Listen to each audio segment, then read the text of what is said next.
O güzel gözlerinin aşıqıyəm əzizim. Sənə qurbandı canım, sevirəm səni mələyim. Sənin üçün döyünür sinəmdəki ürəyim.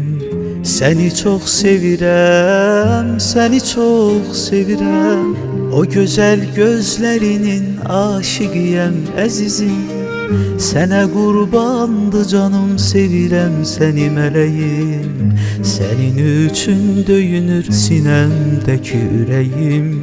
Səni çox sevirəm, səni çox sevirəm. Həyatımın qadını, xoş gəldin qəlbimə. Gəlişin nur saçdı sanki bu ömrümə. İlahidən verilən ən gözəl payımsan. Bir ömür sadiqəm mən sənə və sevgimə. Həyatımın qadını, xoş gəldin qəlbimə.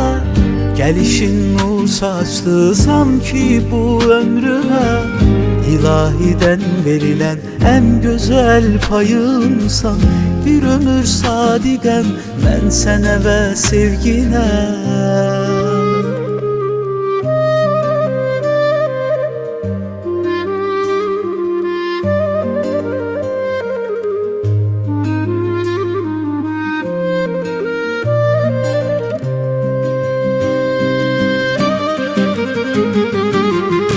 Həyatımın qadını, xoş gəldin qəlbimə. Gəlişin nur saçdı sanki bu ömrümə. İlahidən verilən ən gözəl payımsan. Bir ömür sadiqəm mən sənə və sevgimə. Həyatımın qadını, xoş gəldin qəlbimə. Gəlişin nur saçdı sanki bu ömrümə.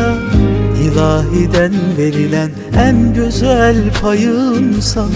Bir ömür sadiqəm mən sənə və sevginə.